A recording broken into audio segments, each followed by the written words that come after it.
जय हिंद दोस्तों, मैं विनय सिंह आप सभी का स्वागत करता हूं अपने यूट्यूब चैनल तैयारी विद विनय सर में। दोस्तों, आज हम सब प्राचीन इतिहास के 400 महत्वपूर्ण प्रश्नों की श्रृंखला में से आज भाग 3 को पढ़ने वाले हैं। इस श्रृंखला में 100 अति महत्वपूर्ण प्रश्न होंगे जो कि आपकी परीक्षा के लिए काफ़ी हेल्पफुल साबित होंगे। आइए दोस्तों, प्रश्नों की तरफ चलते हैं। हमारा 201वां प्रश्न है, हर्यक वंश का संस्थापक कौन था? इसका सही आंसर हो जाएगा बिम्बिसार।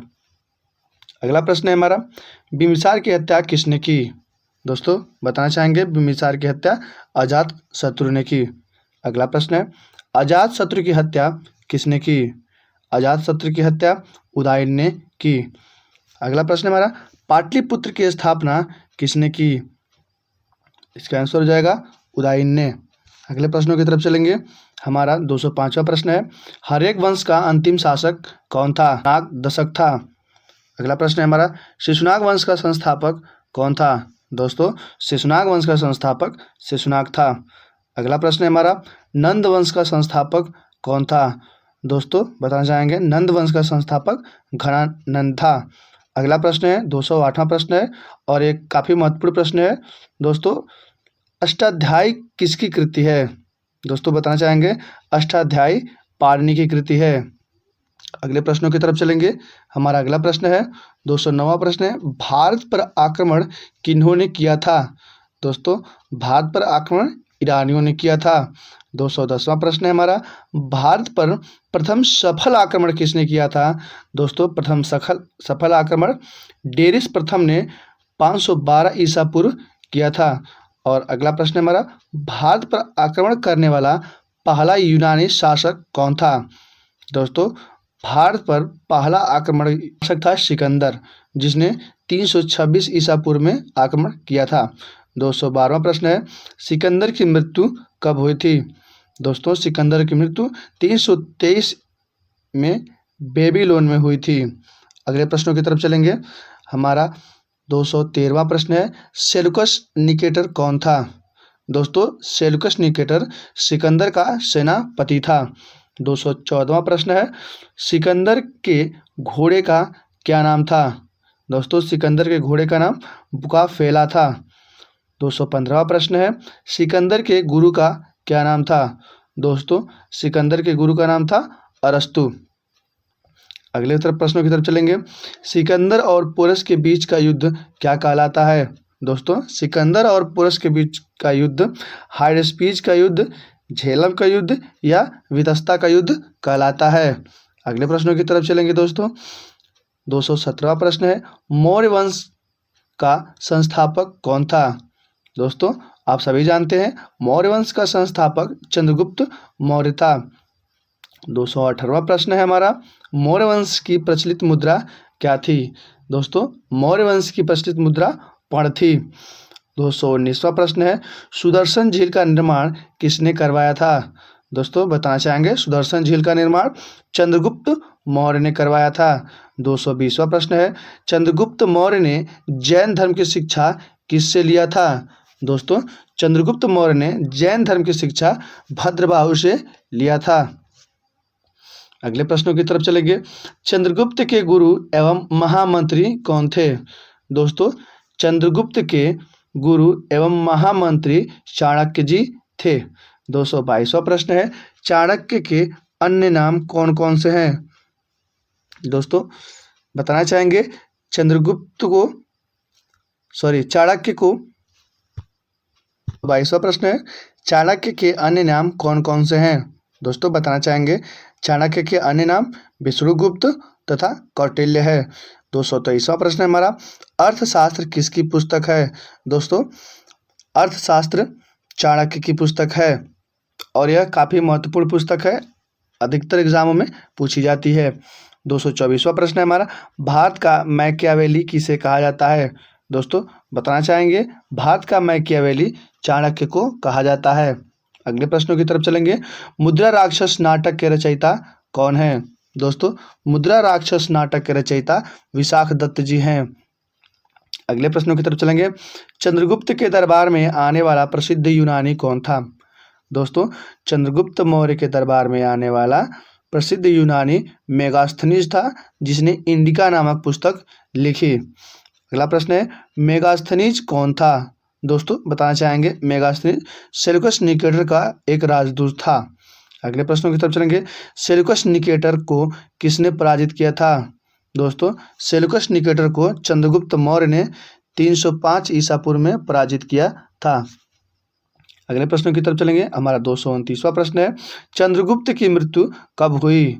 दोस्तों बताना चाहेंगे, चंद्रगुप्त की मृत्यु 298 ईसा पूर्व श्रवणबेलगोला में उपवास द्वारा हुआ था।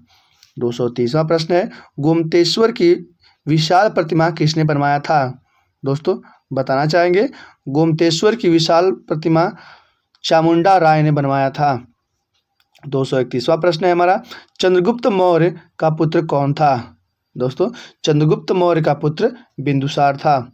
232वां प्रश्न है हमारा, अमित्रघात के रूप में किसको जाना जाता है? दोस्तों अमित्रघात के रूप में बिंदुसार को जाना जाता है। अगले प्रश्नों की तरफ चलेंगे। हमारा 233वां प्रश्न है, डायमेकस भारत कब आया था? दोस्तों डायमेकस बिंदुसार के समय में भारत आया था। 234वां प्रश्न है हमारा, बिंदुसार किसका अनुयायी था? दोस्तों बिंदुसार आजीवक संप्रदाय का अनुयायी था। 235वां प्रश्न है, बिंदुसार का पुत्र कौन था? दोस्तों बताना चाहेंगे, बिंदुसार अशोक का पुत्र था। 236वां प्रश्न है, अशोक मगध की गद्दी पर कब बैठा? दोस्तों अशोक मगध की गद्दी पर 269 ईसा पूर्व में बैठा था। अगले प्रश्नों की तरफ चलेंगे। हमारा 237वां प्रश्न है, अशोक के धम्म कब स्वीकार किया? अशोक ने धम्म कब स्वीकार किया? दोस्तों बताना चाहेंगे, अशोक ने कलिंग युद्ध के बाद धम्म स्वीकार किया। कलिंग युद्ध कब हुआ था? 261 ईसा पूर्व में। 238वां प्रश्न है हमारा, अशोक ने बौद्ध धर्म के प्रचार के लिए श्रीलंका किनको भेजा? दोस्तों बताना चाहेंगे, अशोक ने बौद्ध धर्म के प्रचार के लिए अपने पुत्र महेंद्र और पुत्री संघमित्रा को श्रीलंका भेजा था। अगले प्रश्नों की तरफ चलेंगे। हमारा 239वां प्रश्न है, शिलालेख का प्रचलन प्रारंभ किसने किया था? दोस्तों इसका सही आंसर है अशोक ने। अशोक ने ही शिलालेख का प्रचलन किया था। 240वां प्रश्न है, शिलालेख में प्रयुक्त भाषा कौन सी थी? दोस्तों बताना चाहेंगे, शिलालेख में जो भाषा प्रयुक्त होती थी प्राकृत प्रयुक्त होती थी। अगले प्रश्नों की तरफ चलेंगे। हमारा 241वां प्रश्न है, खरोष्ठी लिपि कैसी लिखी जाती थी? दोस्तों खरोष्ठी लिपि दाएं से बाएं लिखी जाती थी। 242वां प्रश्न है, ब्राह्मी लिपि कैसे लिखी जाती है? दोस्तों ब्राह्मी लिपि बाएं से दाएं लिखी जाती है। 243वां प्रश्न है हमारा, अशोक के शिलालेख की खोज सर्वप्रथम किसने किया था? दोस्तों अशोक के शिलालेख की सर्वप्रथम खोज टी फैंथलर ने 1750 ईस्वी में किया था। 244वां प्रश्न है, अशोक का सबसे लंबा स्तंभलेख कौन सा है? दोस्तों अशोक का सबसे लंबा स्तंभलेख 7वां है। कुल 14 स्तंभलेख प्राप्त हुए हैं। अगले प्रश्नों की तरफ चलेंगे।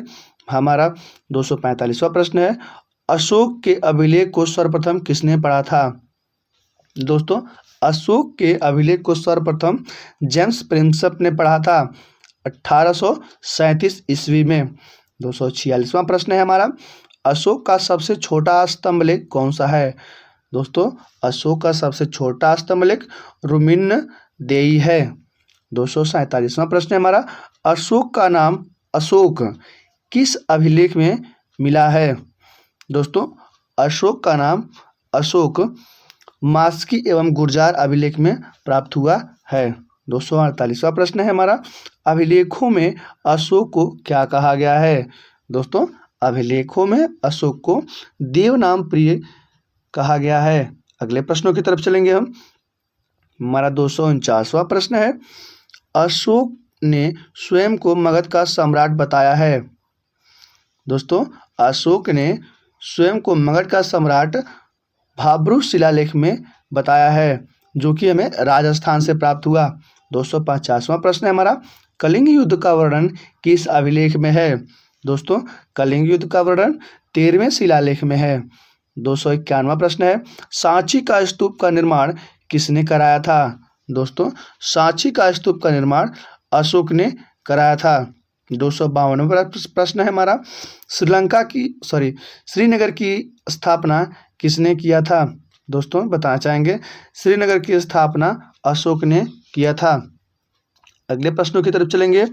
हमारा 253वां प्रश्न है, अशोक की मृत्यु कब हुई थी? दोस्तों, अशोक की मृत्यु 232 ईसा पूर्व हुई थी।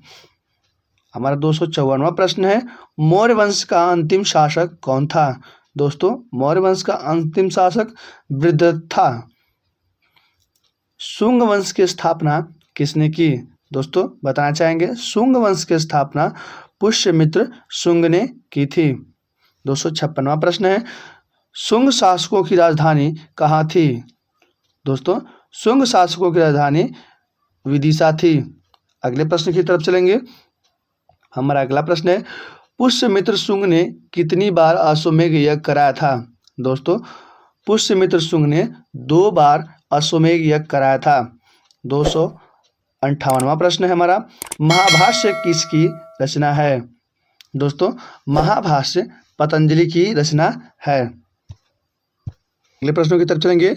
हमारा 259वां प्रश्न है, शुंग वंश का अंतिम शासक कौन था? दोस्तों, बताना चाहेंगे शुंग वंश का अंतिम शासक देवभूति था। अगले प्रश्नों की तरफ चलेंगे। कण्व वंश का संस्थापक कौन था? दोस्तों, कण्व वंश का संस्थापक वसुदेव था। अगले प्रश्नों की तरफ चलेंगे। हमारा 261वां प्रश्न है, कण्व वंश का अंतिम शासक कौन था? दोस्तों, कण्व वंश का अंतिम शासक सुशर्मा था। 262वां प्रश्न है हमारा, सातवाहन वंश का संस्थापक कौन था? दोस्तों, सातवाहन वंश का संस्थापक शिवमुख था। 263वां प्रश्न है हमारा, सातवाहन वंश का महानतम शासक कौन था? दोस्तों, सातवाहन वंश का महानतम शासक गौतमी पुत्र सातकर्णी, जिसकी राजधानी प्रतिष्ठान थी। 264वां प्रश्न है हमारा, शीशा का सिक्का किसने चलाया? दोस्तों, शीशे का सिक्का सातवाहन वंशों ने चलाया था। अगले प्रश्नों की तरफ चलेंगे। 265वां प्रश्न है हमारा, ब्राह्मणों को भूमि दान देने की प्रथा किन्होंने शुरू की? दोस्तों, ब्राह्मणों को भूमि दान करने की प्रथा सातवाहनों ने की। 266वां प्रश्न है, सातवाहनों की भाषा या लिपि कैसी थी? दोस्तों, बताना चाहेंगे सातवाहनों की भाषा प्राकृत थी तथा लिपि ब्राह्मी लिपि थी। अगले प्रश्न की तरफ चलेंगे। हाथी गुम्फा अभिलेख किसने उत्कीर्ण करवाया था? दोस्तों, हाथी गुम्फा अभिलेख कलिंग नरेश खारवेल ने उत्कीर्ण करवाया था। 268वां प्रश्न है हमारा, भारत में सर्वप्रथम सोने के सिक्के किन्होंने जारी किए? दोस्तों, भारत में सर्वप्रथम सोने के सिक्के हिंद यूनानी इंडो ग्रीक शासकों ने करवाया था। अगले प्रश्नों की तरफ चलेंगे। हमारा अगला प्रश्न है, भारत आने वाला प्रथम यवन कौन था? दोस्तों, भारत आने वाला प्रथम यवन डेमेट्रियस था। अगला प्रश्न है हमारा, प्रमुख हिंद यूनानी शासक कौन था? दोस्तों, प्रमुख हिंद यूनानी शासक मिनांडर था। अगला प्रश्न है हमारा, मिनांडर को किसने हराया था? दोस्तों, मिनांडर को पुष्यमित्र शुंग ने हराया था। अगला प्रश्न है हमारा, यूनानियों के बाद भारत में कौन लोग आए? दोस्तों, यूनानियों के बाद शक लोग भारत आए। अगले प्रश्न की तरफ चलेंगे। हमारा अगला प्रश्न है, शकों का सबसे प्रतापी राजा कौन था? दोस्तों, बताना चाहेंगे शकों का सबसे प्रतापी राजा रुद्रदामन था। अगला प्रश्न है हमारा, संस्कृत में जारी पहला अभिलेख कौन था? दोस्तों, संस्कृत भाषा में जारी पहला अभिलेख जूनागढ़ अभिलेख और गिरनार अभिलेख था, जिसे रुद्रदामन ने जारी करवाया था।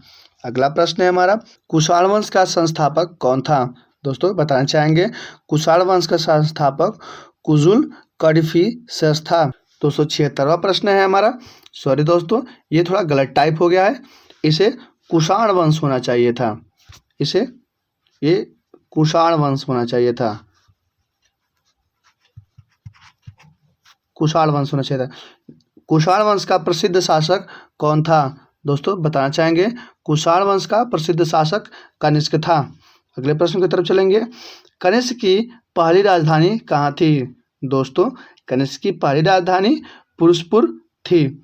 अगला प्रश्न है हमारा, कनिष्क व कुषाणों की दूसरी राजधानी कहाँ थी?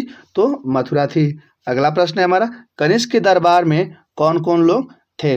दोस्तों बताना चाहेंगे कनिष्क के दरबार में नागार्जुन, अश्वघोष, वसुमित्र तथा चरक थे। अगला प्रश्न है, भारत का आइंस्टीन किसे कहते हैं? दोस्तों बताना चाहेंगे भारत का आइंस्टीन नागार्जुन को कहते हैं। अगले प्रश्नों की तरफ चलेंगे। हमारा अगला प्रश्न है, शून्यवाद के प्रवर्तक कौन है? दोस्तों शून्यवाद के प्रवर्तक नागार्जुन जी हैं। अगला प्रश्न हमारा, शक संवत किसने चलाया? दोस्तों शक संवत कनिष्क ने चलाया था 78 ईस्वी में। हमारा अगला प्रश्न है, राष्ट्रीय कैलेंडर किस पर आधारित है? दोस्तों राष्ट्रीय कैलेंडर हमारा शक संवत पर आधारित है। अगला प्रश्न है हमारा, विक्रम संवत की शुरुआत कब हुई? दोस्तों बताना चाहेंगे विक्रम संवत की शुरुआत 58 ईसा पूर्व में हुई थी। अगले प्रश्नों की तरफ चलेंगे। हमारा अगला प्रश्न है, बुद्ध जी की मूर्ति का निर्माण किस काल में हुआ? दोस्तों बुद्ध जी की मूर्ति का निर्माण कुषाण काल में हुआ। अगला प्रश्न है, गांधार शैली किस काल में फली फूली? दोस्तों गांधार जो शैली है ये कुषाण काल में फली फूली। शुद्ध सोने के सिक्के किन्होंने चलाए? दोस्तों शुद्ध सोने के सिक्के कुषाणों ने चलाए। अगला प्रश्न है, प्राचीनतम सिक्के क्या कहलाते थे? दोस्तों जो प्राचीनतम सिक्के थे वो क्या कहलाते थे? तो आहत कहलाते थे। अगले प्रश्नों की तरफ चलेंगे। हमारा अगला प्रश्न है, कुषाण वंश का अंतिम शासक कौन था? दोस्तों बताना चाहेंगे कुषाण वंश का अंतिम शासक वसुदेव था। अगला प्रश्न है हमारा, गुप्त वंश का संस्थापक कौन था? दोस्तों गुप्त वंश का संस्थापक श्रीगुप्त था। अगला प्रश्न है हमारा, गुप्त वंश का वास्तविक संस्थापक कौन था? दोस्तों बताना चाहेंगे गुप्त वंश का वास्तविक संस्थापक चंद्रगुप्त प्रथम था। अगला प्रश्न है हमारा, गुप्त संवत किसने चलाया था? दोस्तों गुप्त संवत चंद्रगुप्त प्रथम ने चलाया था। अगला प्रश्न है, चंद्रगुप्त प्रथम का उत्तराधिकारी कौन था? दोस्तों चंद्रगुप्त प्रथम का उत्तराधिकारी समुद्रगुप्त था। अगला प्रश्न है, भारत का नेपोलियन किसे कहा गया? दोस्तों भारत का नेपोलियन समुद्रगुप्त को कहा गया। समुद्रगुप्त का प्रथम दरबारी कवि कौन था? दोस्तों बताना चाहेंगे समुद्रगुप्त का दरबारी कवि हरिशेर था। अगला है, प्रयाग प्रशस्ति के लेखक कौन है? दोस्तों प्रयाग प्रशस्ति के लेखक हरिशेर जी हैं। अगले प्रश्नों की तरफ चलेंगे। हमारा अगला प्रश्न है, समुद्रगुप्त का उत्तराधिकारी कौन था? दोस्तों बताना चाहेंगे समुद्रगुप्त का उत्तराधिकारी चंद्रगुप्त द्वितीय था, जिनको हम विक्रमादित्य के नाम से जानते हैं। हमारा अगला प्रश्न है, चंद्रगुप्त ने अपनी दूसरी राजधानी कहाँ स्थापित की? दोस्तों बताना चाहेंगे चंद्रगुप्त ने अपनी दूसरी राजधानी उज्जैन में स्थापित की और पहली राजधानी इनकी पाटलिपुत्र थी। अगला प्रश्न है, मेघदूत कुमारसंभवम किसकी रचना है? दोस्तों बताना चाहेंगे मेघदूत कुमारसंभव ये कालिदास जी की रचना है और यह बहुत ही महत्वपूर्ण रचना है, काफ़ी परीक्षाओं में पूछी जाती है। और हमारा लास्टवां क्वेश्चन है, गीत गोविंद के लेखक कौन है? दोस्तों बताना चाहेंगे गीत गोविंद के लेखक जयदेव जी हैं। दोस्तों पूरा वीडियो देखने के लिए आपका बहुत बहुत धन्यवाद। अगर आप मेरे YouTube चैनल पर पहली बार आए हैं तो मेरे चैनल को सब्सक्राइब कीजिए। अगर आपको अच्छा लगता है तो लाइक कीजिए और अपने दोस्तों के साथ शेयर कीजिए। जय हिंद, जय भारत।